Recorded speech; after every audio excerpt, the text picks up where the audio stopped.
Hello everyone and welcome to Bunny Reaction. और आज हम एक और वीडियो देखेंगे बड़ी इंटरेस्टिंग किस्म की, इंफॉर्मेटिव किस्म की, क्योंकि चैनल की वीडियोस हमेशा बड़ी इंटरेस्टिंग एंड इंफॉर्मेटिव होती हैं। So let's see this video that is a virus that can destroy India. Interesting title. So let's see किस बारे में बात हो रही है। भारत में एक डेडली वायरस फैल रहा है। ये वायरस हमारी सोसाइटी के लिए कोविड से भी ज्यादा डेंजरस है, क्योंकि इसका इम्पैक्ट सिर्फ एक इंसान पर नहीं, पूरे समाज पर होता है। इस वायरस का नाम है अनएम्प्लॉयमेंट। ओके।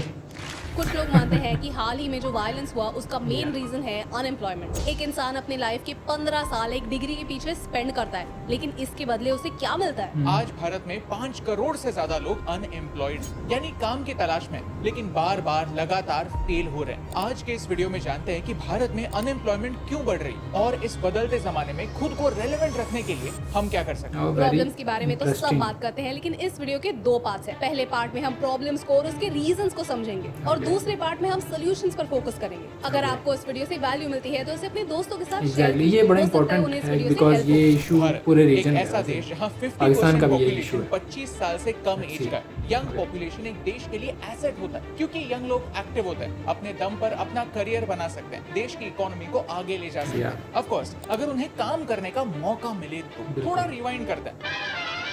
2019 में भारत में 3 करोड़ लोग बेरोजगार थे। फिर पेंडेमिक ने इस प्रॉब्लम को और सिवियर बना दिया। 1 करोड़ से ज्यादा लोगों ने अपने जॉब्स खोए। कई लोगों को सैलरी कट्स का भी सामना करना पड़ा। पेंडेमिक का सबसे बड़ा इम्पैक्ट छोटे बिजनेसेस पर हुआ। सरकारी डेटा कहता है कि 3 में से 1 एमएसएमई पेंडेमिक के टाइम बंद हो गया। ये छोटे बिजनेसेस 20 करोड़ लोगों को एम्प्लॉय किया करते थे। आज उनमें से 12 करोड़ लोग अनएम्प्लॉयड। कोविड एक इम्पोर्टेंट फैक्टर जरूर है, लेकिन सारी बातों का ब्लेम कोविड पर डाला नहीं जा सकता। चलिए भारत में अनएम्प्लॉयमेंट के 3 इंपॉर्टेंट रीजन समझते हैं। Reason number 1, skill gap. आज भी हम 100 साल पहले इंडस्ट्रियल रेवोल्यूशन के समय बनाई गई एजुकेशन सिस्टम को फॉलो करते हैं। नई मार्केट अपॉर्चुनिटीज के बारे में हमें स्कूल कॉलेजेस नहीं सिखाते, क्योंकि ये उनके सिलेबस में ही नहीं है। दुनिया बदल रही है। आज से 10 साल पहले इंस्टाग्राम कहाँ था? यूट्यूब से पैसे कमाए जा सकते हैं, ये लोगों को मजाक लगता था। और आज लोग गेम खेलकर करोड़पति बन रहे हैं। Digital marketing, blockchain, data science जैसे जॉब्स आज हाईएस्ट पेइंग जॉब्स में से एक है। ये 10 साल पहले एग्जिस्ट ही नहीं किया करते थे। जोर से बोल के लोगों को स्कीमें बता दे। जिस स्पीड से हमारी दुनिया बदल रही है, उसी स्पीड से हमारे स्कूल और कॉलेजेस का सिलेबस नहीं बदल रहा है। और प्रॉब्लम यही है, हमारे स्किल्स में और जॉब में रिक्वायर्ड स्किल्स में एक बहुत बड़ी गैप है। ये प्रॉब्लम सिर्फ भारत में ही नहीं,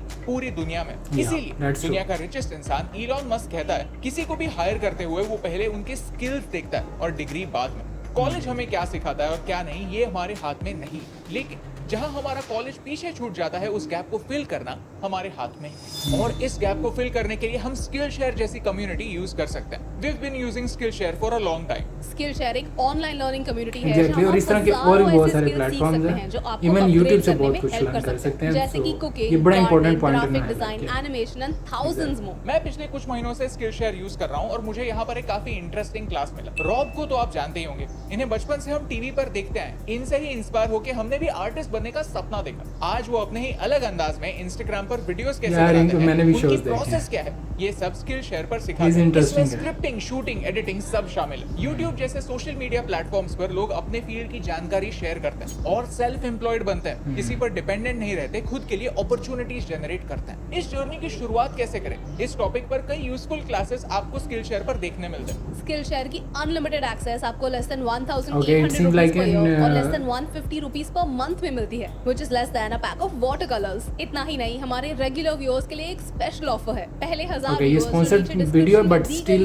बहुत इंपॉर्टेंट टॉपिक के ऊपर एंड बहुत अच्छी जो वीडियो है, बड़ी अच्छी साइड पे जा रही है स्किल डेवलपमेंट। बिल्कुल ये पूरी दुनिया का इशू है और डेवलपिंग कंट्रीज का तो बहुत ज़्यादा। अनएम्प्लॉयमेंट का रीजन नंबर 2 है पॉपुलेशन। कुछ साल पहले रेलवेज में सिर्फ 90,000 नौकरियों के लिए 2.8 करोड़ लोगों ने अप्लाई की, यानी इनमें से सिर्फ 0.3% लोगों का सिलेक्ट होने का कोई चांस। कई बार हम ऐसी न्यूज सुनते हैं कि पीएचडी होल्डर्स भी पीयून की नौकरी के लिए लाइन में लगते हैं। क्यों? क्योंकि ये नौकरी सरकारी नौकरी होती है। आज भी कई लोग सरकारी नौकरी को सेफ मानते हैं, सोचते हैं कि वो काम ना भी करे तो उन्हें नौकरी से कोई नहीं निकालेगा। बिल्कुल। Reason number 3, This is quite unfortunate, but it's Bharat एक कृषि प्रधान यानी अग्रेरियन इकोनॉमी, आज भी अराउंड 50% पॉपुलेशन एग्रीकल्चर रिलेटेड काम करता है। एम्प्लॉयमेंट के 3 सेक्टर्स होते हैं, primary, secondary and tertiary. Primary sector में एग्रीकल्चर, सेकेंडरी में मैन्युफैक्चरिंग और टर्शरी सेक्टर में सर्विसेज आता है। एक डेवलप्ड इकोनॉमी में प्राइमरी सेक्टर से कम और सेकेंडरी और टर्शरी सेक्टर से ज्यादा एम्प्लॉयमेंट आती है। भारत का मेन प्रॉब्लम यही है कि भारत की सोशलिस्ट पॉलिसीज की वजह से भारत में मैन्युफैक्चरिंग ज्यादा स्ट्रांग नहीं बनी। Ease of doing business Bharat का सबसे बड़ा प्रॉब्लम रहा है। बिजनेस स्टार्ट करने के लिए इतने लाइसेंसेस लगते हैं कि लोग अपनी खुद की कंपनी स्टार्ट करने से डरते हैं। अनएम्प्लॉयमेंट के प्रॉब्लम सबको पता है, लेकिन अगर हम सॉल्यूशंस पर बात नहीं करें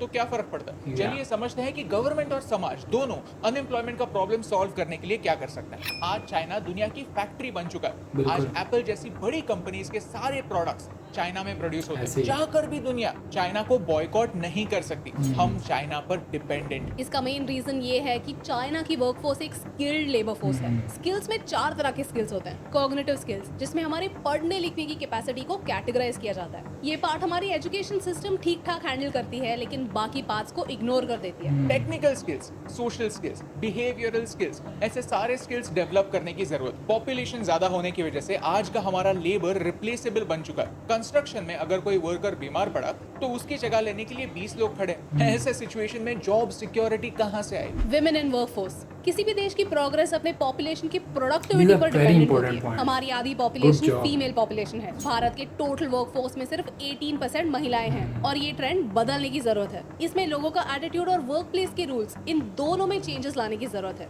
इन countries like Bangladesh, women's participation in the workforce is as high as 31%, जिसका डायरेक्ट इम्पैक्ट उनके पर कैपिटा इनकम पर हुआ है।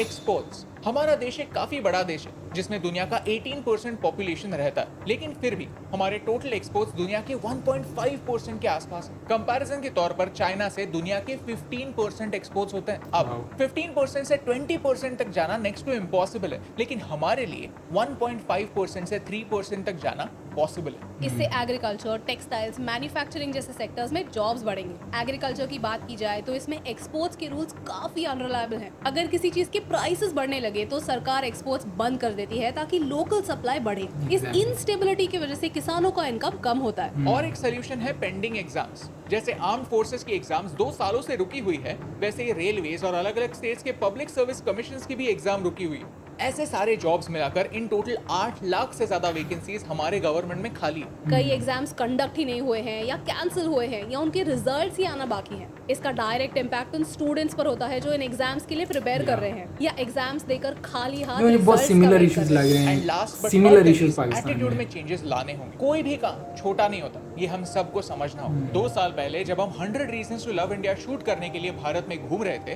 तब हमने छोटे छोटे गाँवों में एक ट्रेंड नोटिस किया। लोग 10th तक पढ़ते हैं और फिर समझते हैं कि मैं तो पढ़ा लिखा हूँ, मैं खेती बाड़ी नहीं करूंगा, प्लम्बर, इलेक्ट्रिशियन, कारपेंटर जैसे जॉब्स नहीं सीखूंगा, क्योंकि इन सारे जॉब्स में ग्लैमर नहीं। ये मेंटालिटी हमारे यूथ को बर्बाद कर रही है। जो काम लीगल है और 2 वक्त की रोटी देता है, उस काम को एक्सेप्ट करना सीखना ही होगा। लाइफ टाइम के लिए नहीं तो टेम्पररी ही सही, हाथ में आया हुआ काम लेना ही होगा। जब लोग अनएम्प्लॉयमेंट का गुस्सा पब्लिक प्रॉपर्टी पर निकालते हैं तब बुरा लगता है। इसीलिए इम्पोर्टेंट है कि हम आज एक्शन लें। मेक इन इंडिया और स्किल इंडिया जैसी स्कीम्स को और एफिशिएंट बनाएं और MSMEs यानी छोटे और मीडियम बिजनेसेस को एनकरेज करें। अगर आपको इस वीडियो से वैल्यू मिली तो उसे अपने दोस्तों के साथ शेयर कीजिए। आज भारत में वर्किंग पॉपुलेशन और डिपेंडेंट पॉपुलेशन दोनों 50-50 बटे हुए हैं। 15 साल से कम और 60 साल से ज्यादा एज के हर इंसान के लिए एटलीस्ट एक वर्किंग एज इंसान अवेलेबल, और ये एक गोल्डन अपॉर्चुनिटी है, ग्रोथ का मौका है। ये गोल्डन पीरियड 2041 के बाद खत्म हो जाएगा। दैट्स व्हाई इट्स इंपॉर्टेंट कि हम आज अपने ह्यूमन रिसोर्सेज को अच्छी तरह से यूटिलाइज करें। ये कोई मैजिक पिल नहीं है जो एक झटके में हमारे सारे प्रॉब्लम सॉल्व कर दे। इसमें पॉलिसी मेकर्स, प्राइवेट सेक्टर, आप और मैं सब इक्वली रिस्पॉन्सिबल है। सरकार कहती है कि वो 2024 तक 10 लाख नए जॉब्स क्रिएट करना चाहती है, लेकिन ये जॉब्स कैसे होने वाले?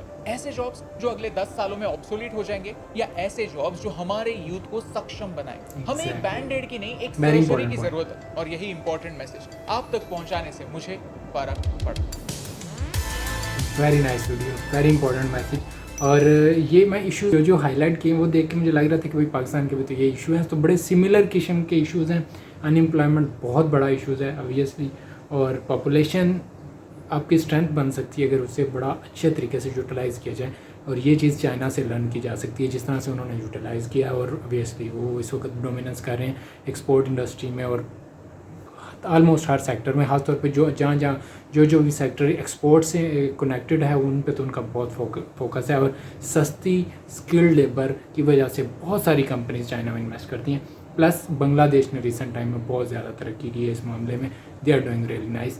तो मैं वो देख रहा हूँ कि बहुत सारे आलमोस्ट सारे पॉइंट जो इसमें हाईलाइट किए हैं वो सिमिलर किस्म के सिचुएशन पाकिस्तान में भी पाए जाते हैं।